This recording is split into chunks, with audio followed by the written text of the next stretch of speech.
تاریخ کے عظیم لیڈر اور ہستیوں کو جنم دینے والا شہر یہ عراق کا تکریت ہے، جہاں پر کئی ہستیوں نے جنم لیا، جہاں کی زمین پر کئی لیڈر اور سلطانوں کا بچپن گزرا۔ پیارے دوستو، یہ عراق کا شہر تکریت ہے، جہاں جنم لینے والے دو بہادر بچوں نے آگے چل کر پوری دنیا بھر میں عزت پائی۔ یہ ایک عجیب اتفاق ہے کہ فاتح بیت المقدس یعنی امت مسلمہ کا مشہور ہیرو سلطان صلاح الدین ایوبی اور صدر صدام حسین دونوں ہی تکریت میں پیدا ہوئے۔ پیارے ناظرین، صدام حسین کا جنم 28 اپریل 1937 کو عراق کے شہر تکریت میں ہوا۔ ان کا سلسلہ و نسب جزائرہ اور روادی سے تھا، جو کہ ایک عربی قبائل سے تعلق رکھتا ہے۔ ان کے چچا حسین مجید نے بھتیجے کا نام صدام تجویز کیا، جس کا مطلب صحیح الفاظوں میں ہوتا ہے زوال کو دور کرنے والا اور صدمہ برداشت کرنے والا ہے۔ صدام حسین کے فادر کا نام عبد المجید تکریتی تھا۔ صدر صدام حسین کا بچپن غربت اور بے بسی کے حالاتوں سے بھرا ہوا تھا۔ ان کا پورا بچپن غربت اور افلاس میں گزرا۔ صدام حسین میں بچپن سے ہی قائدانہ کردار کی مہارت موجود تھی۔ اگر صدام حسین دلیر اور ذہین نہ ہوتے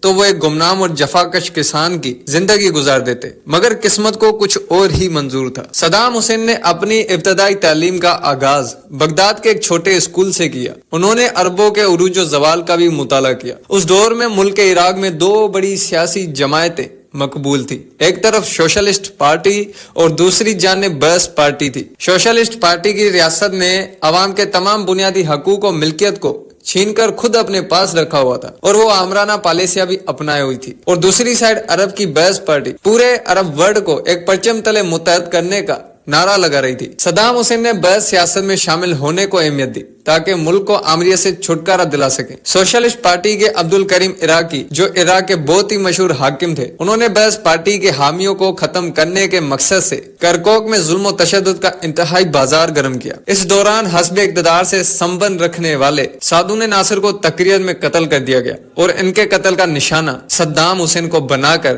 اریسٹ کر لیا گیا تاکہ صدام حسین کو پھانسی دی جا سکے۔ صدام حسین پورے 6 مہینوں تک جیل میں رہے، لیکن حکومت وقت عدالت میں صدام کے خلاف الزامات ثابت نہ کر سکی اور انہیں رہا کر دیا۔ جیل سے رہا ہونے کے بعد صدر صدام حسین اپنے وطن اور اپنے گاؤں تکریت چلے گئے۔ کچھ عرصے گزرنے کے بعد بعث پارٹی کی مرکزی قیادت نے انہیں بغداد طلب کیا، جہاں انہیں وزیر اعظم عبد الکریم قاسم کو مارنے کا مشن دیا گیا تھا۔ اکتوبر 1959 میں صدام حسین نے اپنے کچھ ساتھیوں کے ساتھ بغداد کی مشہور ترین شخصیت عبد الکریم قاسمی کو قتل کرنے کی ناکام کوشش کی تھی۔ عبد الکریم قاسم اس وقت عراق کی حکومت کا سربراہ تھا، اور انہوں نے 1958 میں عراق میں فوجی بغاوت کے ذریعے بادشاہت کا خاتمہ کیا تھا۔ صدام حسین کے اٹیک کرنے کے بعد وزیر اعظم تو بچ گئے، لیکن حفاظتی دستے کی جوابی فائرنگ سے ایک گولی صدام حسین کی پنڈلی میں جا لگی۔ صدام کو گولی لگنے کے بعد اسے وہاں سے بھاگنا پڑا، اور وہ وہاں سے بھاگ کر اپنے ایک خفیہ ٹھکانے پر جا پہنچا۔ اس دوران عراق کے پورے شہر اور علاقوں میں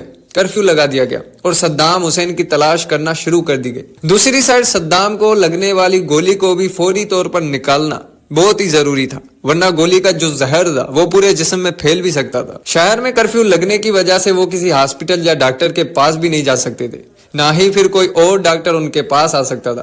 تو پھر صدام نے اپنی ٹانگ کا آپریشن کرنے کا فیصلہ خود کیا۔ کینچی سے گوشت کاٹ کر پنڈلی سے گولی نکال دی۔ گولی نکالتے وقت خون زیادہ بہہ گیا تھا، جس کے بعد انہوں نے ایک کپڑا جلایا اور اس کی پوری راکھ اپنے زخم پر ڈال دی۔ ماحول بہت گرم تھا اور صدام کی حالت بہت ہی خراب تھی۔ کچھ دن وہ اپنے خفیہ ٹھکانے پر ہی رہے، اور پھر موقع ملنے پر وہ بیس بدل کر اپنے گاؤں تکریت روانہ ہوئے۔ بعد میں وہاں سے ترکی پھر مصر چلے گئے۔ صدام حسین مصر میں 3 سال رہے۔ ایک دن انہیں فون پر خبر ملی کہ عراق میں انقلاب آ گیا اور عبد الکریم کی حکومت کا تک دھرم بھرم کر کے رکھ دیا گیا۔ صدام کو یہ خبر ملتے ہی اسے بغداد روانہ ہونا پڑا، جہاں بعث پارٹی کے خدمات کے اعتراف میں انہیں ایک اہم و خاص عہدے پر فائز کیا گیا۔ مگر کچھ سمے کے بعد ان کا ستارہ پھر گردش میں آ گیا اور انہیں صدر عبد السلام عارف کے خلاف مورچہ لگانا پڑا۔ صدام نے بعث پارٹی کو منظمے اور اپنی لابی کو اسٹرانگ کرنا شروع کر دیا۔ انہیں پارٹی کی مرکزی کونسل کا رکن منتخب کر لیا گیا۔ صدام حسین نے انقلاب کے لیے راہ ہموار کی اور پھر جولائی 1968 کو ان کی سربراہی میں انقلاب برپا کر دیا گیا۔ یوں صدام حسین عراق کے قائدے کی حیثیت سے